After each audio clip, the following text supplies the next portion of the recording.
তোরা আজকে কথা বলবো বাংলাদেশের বিচার বিভাগ নিয়ে। তো বাংলাদেশের বিচার বিভাগ বাংলাদেশের সংবিধান দ্বারা পরিচালিত রাষ্ট্রের তিনটি গুরুত্বপূর্ণ বিভাগের অন্যতম একটি বিভাগ। সুপ্রিম কোর্টের আপিল বিভাগ ও হাইকোর্ট বিভাগ, জেলা পর্যায়ের জেলা ও দায়রা জজ আদালত এবং চিফ জুডিশিয়াল ম্যাজিস্ট্রেট আদালত, মেট্রোপলিটন এলাকায় অবস্থিত মহানগর দায়রা জজ আদালত এবং চিফ মেট্রোপলিটন ম্যাজিস্ট্রেট আদালত, বিভিন্ন ট্রাইব্যুনালের সমন্বয়ে বাংলাদেশের বিচার বিভাগ গঠিত। আইন বিভাগ যে আইন প্রণয়ন করে সেই আইন অনুযায়ী বিচার করাই হলো বিচার বিভাগের মূল দায়িত্ব। যারা বিচার করেন তাদেরকে বিচারপতি অর্থাৎ সুপ্রিম কোর্টের বিচারক, জজ ও ম্যাজিস্ট্রেট, প্রতি জেলা এবং মেট্রোপলিটন এলাকায় অবস্থিত আদালত বা ট্রাইব্যুনালের বিচারক বলা হয়। তো প্রধান বিচারপতি সমগ্র বিচার বিভাগের প্রধান। সুপ্রিম কোর্টের আপিল বিভাগ ও হাইকোর্ট বিভাগের বিচারপতিগণ প্রশাসনিক ক্ষেত্রে তার অধীনস্থ। জেলা ও দায়রা জজ আদালত দেওয়ানি ও ফৌজদারি আদালতের প্রধান। অন্যদিকে চিফ জুডিশিয়াল ম্যাজিস্ট্রেট হচ্ছেন জেলার প্রধান ম্যাজিস্ট্রেট। মেট্রোপলিটন এলাকার মুখ্য বিচার বিভাগীয় কর্মকর্তাকে মহানগর দায়রা জজ এবং মেট্রোপলিটন ম্যাজিস্ট্রেট কোর্টের কর্মকর্তাকে চিফ মেট্রোপলিটন ম্যাজিস্ট্রেট বলা হয়। তো বিচার বিভাগ হলো সংবিধানের অভিভাবক। সংবিধানকে পাশ কাটিয়ে আইন বিভাগ তথা জাতীয় সংসদ যদি কোনো আইন তৈরি করে বা অন্য কোনো আইনের সাথে বিরোধপূর্ণ আইন তৈরি করে কিংবা নির্বাহী বিভাগ আইন বহির্ভূত কাজ করলে বিচার বিভাগ জুডিশিয়াল রিভিউ, রিট, এখতিয়ার ইত্যাদি প্রয়োগের মাধ্যমে আইন বিভাগ কর্তৃক প্রণীত কোনো আইন বা নির্বাহী বিভাগ কর্তৃক যে কোনো কাজকে বাতিল, অবৈধ এবং অকার্যকর ঘোষণা করতে পারে। তো বাংলাদেশের সর্বোচ্চ আদালত হচ্ছে বাংলাদেশ সুপ্রিম কোর্ট এবং যেটি বাংলাদেশের সর্বোচ্চ আদালত। বাংলাদেশের সংবিধানের 94 ক অনুচ্ছেদে বাংলাদেশের সুপ্রিম কোর্টের এখতিয়ার বর্ণনা করা হয়েছে। তো বাংলাদেশের সুপ্রিম কোর্ট প্রধানত দুটি বিভাগ নিয়ে গঠিত, একটি হচ্ছে হাইকোর্ট বিভাগ এবং অন্যটি হচ্ছে আপিল বিভাগ। সুপ্রিম কোর্টের এই দুটি বিভাগের আলাদা আলাদা এখতিয়ার রয়েছে। আমরা যদি বাংলাদেশের বিচার ব্যবস্থার বিভিন্ন স্তর নিয়ে জানতে যাই তাহলে প্রথমে আমাদের যে বিষয়টি জানতে হবে সেটি হচ্ছে বাংলাদেশে কয় প্রকার কোর্ট ব্যবস্থা রয়েছে। অর্থাৎ আমরা যদি বুঝতে যাই তাহলে আমরা বোঝার সুবিধার্থে কোর্টকে প্রধানত দুই ভাগে ভাগ করতে পারি। একটি হচ্ছে সুপ্রিম কোর্ট, যেটি সর্বোচ্চ আদালত নামে পরিচিত, আর একটি হচ্ছে লয়ার কোর্ট। তো সুপ্রিম কোর্টের প্রধানত দুইটি বিভাগ নিয়ে গঠিত, একটি হচ্ছে অ্যাপিলেট ডিভিশন আর একটি হচ্ছে হাইকোর্ট ডিভিশন। এবং লয়ার কোর্ট যেগুলো আছে এগুলো আবার দুইভাবে বিভক্ত। একটি হচ্ছে সিভিল কোর্ট, যেখানে দেওয়ানি মামলা মোকদ্দমা কেস নিয়ে যেগুলো বিচার করা হয়, এবং আরেকটি হচ্ছে ক্রিমিনাল কোর্ট, যেগুলো অপরাধ সংক্রান্ত মামলা মোকদ্দমার নিষ্পত্তি করা হয়। তো বাংলাদেশের সিভিল কোর্ট আবার প্রধানত কয়েকভাবে বিভক্ত। প্রধানত নিচের স্তর থেকে যদি আমরা আসি তাহলে প্রধান রয়েছে অ্যাসিস্ট্যান্ট জজ কোর্ট, সিনিয়র অ্যাসিস্ট্যান্ট জজ কোর্ট, ডিস্ট্রিক্ট জজ কোর্ট, তারপরে হচ্ছে অ্যাডিশনাল ডিস্ট্রিক্ট জজ কোর্ট এবং ডিস্ট্রিক্ট জজ কোর্ট। এবং ক্রিমিনাল কোর্টকে আমরা আবার প্রধানত দুই ভাগে বিভক্ত করতে পারি, একটি হচ্ছে সেশন জজ কোর্ট এবং আরেকটি হচ্ছে ম্যাজিস্ট্রেট কোর্ট, যেগুলো আবার দুই ভাগে বিভক্ত। এখন সেশন জজ কোর্টকে যদি আমরা বিভক্ত করতে যাই তাহলে এটি আবার তিন ভাগে বিভক্ত, একটি হচ্ছে joint session court, additional joint session court এবং সেশন জজ কোর্ট। আবার আমরা ম্যাজিস্ট্রেট কোর্টকে দুই ভাগে বিভক্ত করতে পারি, একটি হচ্ছে মেট্রোপলিটন এরিয়া এবং আরেকটি হচ্ছে আউট অফ মেট্রোপলিটন এরিয়া। এবং এখান থেকে আমরা মেট্রোপলিটন এরিয়াকে আবার তিন ভাগে বিভক্ত করতে পারি। একটা হচ্ছে আমরা যদি নিচের স্তর থেকে আসি তাহলে প্রধান হচ্ছে other metropolitan magistrate court, additional chief metropolitan magistrate court এবং চিফ মেট্রোপলিটন ম্যাজিস্ট্রেট কোর্ট। আর আউট অফ মেট্রোপলিটন এরিয়ার মধ্যে চার প্রকার জজ কোর্ট রয়েছে, অর্থাৎ ম্যাজিস্ট্রেট কোর্ট রয়েছে। একটি হচ্ছে judicial magistrate court, senior judicial magistrate court, additional chief judicial magistrate court এবং চিফ জুডিশিয়াল ম্যাজিস্ট্রেট কোর্ট।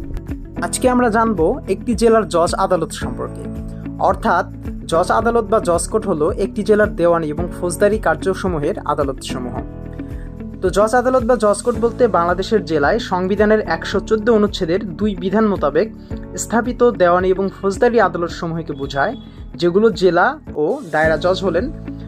এখানে মূলত জেলা এবং দায়রা জজ আদালত হলেন জজ আদালতের প্রধান বিচার বিভাগীয় কর্মকর্তা। তো জেলা জজ আদালত প্রধানত দুই ভাগে বিভক্ত, একটি হচ্ছে দেওয়ানি আদালত আর একটি হচ্ছে ফৌজদারি আদালত। তো বাংলাদেশের জেলায় 5 শ্রেণীর দেওয়ানি আদালত রয়েছে। প্রধানত রয়েছে, প্রথম রয়েছে জেলা জজ আদালত, 2 নম্বরে রয়েছে অতিরিক্ত জেলা জজ আদালত, 3 নম্বরে যুগ্ম জেলা জজ আদালত, 4 নম্বরে রয়েছে সিনিয়র সহকারী জজ আদালত এবং 5 নম্বরে রয়েছে সহকারী জজ আদালত। এবং ফৌজদারি কার্যবিধি সম্পাদনার জন্য একটি জেলায় 3 ধরনের ফৌজদারি আদালত রয়েছে। তার মধ্যে রয়েছে দায়রা জজ আদালত, 2 নম্বরে রয়েছে অতিরিক্ত দায়রা জজ আদালত এবং 3 নম্বরে রয়েছে যুগ্ম দায়রা জজ আদালত। ক্ষমতা এবং এখতিয়ার। ফৌজদারি আদালত সম্পাদনা, এটি হচ্ছে দায়রা জজ আদালত এবং অতিরিক্ত দায়রা জজ আদালত মৃত্যুদণ্ড এবং যাবজ্জীবন কারাদণ্ড সহ আইনে উল্লিখিত সকল প্রকার দণ্ড প্রদান করতে পারে। যুগ্ম দায়রা জজ আদালত 10 বছর পর্যন্ত কারাদণ্ড প্রদানে সক্ষম। অপরদিকে যদি আমরা দেওয়ানি আদালতের দিকে তাকাই, এখানে জেলা জজ আদালত রিভিশন, এখতিয়ার ও দেওয়ানি বিষয়বস্তুর আপিল যার মূল্যমান সর্বোচ্চ 5 কোটি টাকা প্রয়োগ করে। অতিরিক্ত জেলা জজ আদালত জেলা জজ কর্তৃক প্রেরিত সকল মামলাসমূহের বিচার করে থাকে। যুগ্ম জেলা জজ আদালত সকল প্রকার দেওয়ানি মামলা যার মূল্যমান 25 লক্ষ টাকা থেকে অসীম বিচার করতে পারে। এবং রয়েছে সিনিয়র সহকারী জজ আদালত, যেটি দেওয়ানি প্রকৃতির মামলার বিচার করে যার মূল্যমান 15 লক্ষ টাকা থেকে 25 লক্ষ টাকা পর্যন্ত হতে পারে। এবং সর্বশেষে সহকারী জজ আদালত রয়েছে, যেটি দেওয়ানি মামলা নিষ্পত্তি করে যার মূল্যমান সর্বোচ্চ 15 লক্ষ টাকা ও 15 লক্ষ টাকার বিচার নিষ্পত্তি করে। এরপরে পারিবারিক আদালত অধ্যাদেশ 1885 অনুযায়ী পারিবারিক বিরোধ সংক্রান্ত বিষয়াদি যেমন তালাক, দেনমোহর, ভরণ পোষণ, দাম্পত্য অধিকার পুনরুদ্ধার এবং নাবালকের অভিভাবকত্ব সংক্রান্ত বিষয়াদির মামলার বিচার করে থাকে দেওয়ানি আদালত সমূহ। সিনিয়র সহকারী জজ ও সহকারী জজ পারিবারিক আদালতের দায়িত্ব পালন করে। আমরা যদি এগুলোর পদমর্যাদা দেখতে যাই, তাহলে বাংলাদেশের পদমর্যাদা ক্রম অনুযায়ী জেলা ও দায়রা জজের পদক্রম 16 নম্বরে রয়েছে, অতিরিক্ত জেলা ও দায়রা জজের পদক্রম 17 নম্বরে রয়েছে, যুগ্ম জেলা ও দায়রা জজের পদক্রম 21 নম্বর এবং সিনিয়র সহকারী জজের পদক্রম রয়েছে 25 নম্বরে।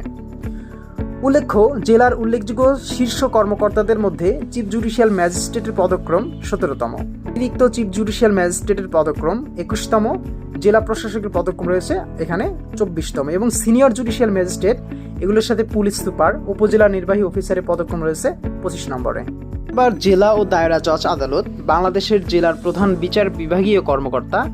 তিনি একাধারে জেলা জজ কোর্টের অধিকর্তা, বিচার বিভাগীয় প্রধান, কর্মকর্তাদের প্রধান, জেলার দেওয়ানি এবং ফৌজদারি আদালতের কর্ণধার, জেলার বিচার বিভাগের প্রধান এবং জাস্টিস অফ পিস বা শান্তি রক্ষাকারী বিচারপতি।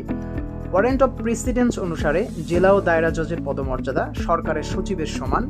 জেলা ও দায়রা জজের পদে 5 বছরের বেশি সময় ধরে দায়িত্বরত থাকলে তিনি সিনিয়র জেলা ও দায়রা জজ হন এবং তখন তার পদমর্যাদা সিনিয়র সচিবের সমান হয়ে যায়। ওয়ারেন্ট অফ প্রেসিডেন্স অনুসারে সিনিয়র জেলা ও দায়রা জজের পদমর্যাদা সিনিয়র সচিবের সমান। তো বন্ধুরা, এই ছিল আজকের জেলা জজ আদালতের বিভিন্ন পদক্রম এবং পদমর্যাদা নিয়ে আলোচনা।